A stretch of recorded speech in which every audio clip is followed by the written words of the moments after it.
Proszę Państwa, kto w Polsce nie pił bimbru? Wszyscy pili, a bimber jest nielegalny. Kto w Polsce nie jadł wiejskiej kiełbasy?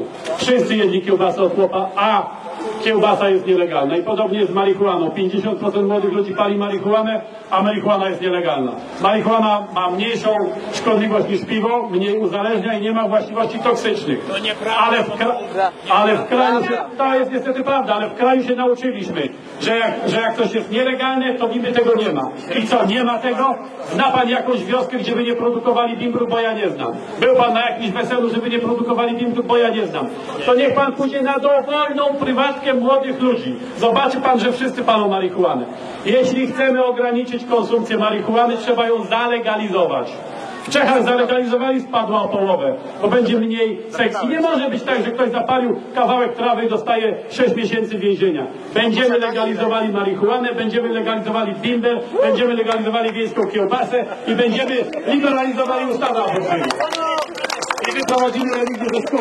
To jest akurat najprostsze, proszę Państwa, bo bardzo proste. Płatne lekcje religii wprowadziła pani minister Wybacka z SLD w 2003 roku i to jest decyzja ministra edukacji, a nie konkordat, a nie jakaś ustawa czy uchwała. To jest bardzo proste, to jest, gdyby pani minister Hall chciała to zmienić, zmieniłaby to własnym rozporządzeniem.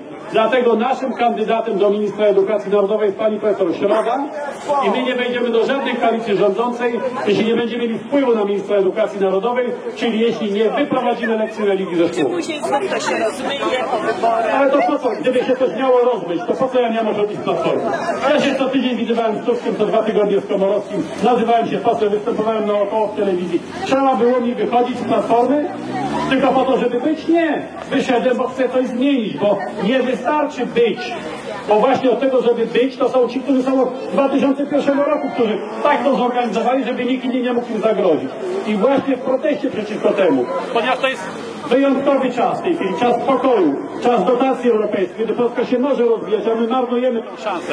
Mamy tysiące oświetlonych na koszt samorządy kościołów i zupełnej nędzy biblioteki gminne i wiejskie. I czas najwyższy te biblioteki oświetlić, przekształcić w mediateki i doprowadzić do tego, że każdy młody człowiek w Polsce ma za darmo dostęp do internetu właśnie w tych gminnych, przekształconych w mediateki bibliotekach.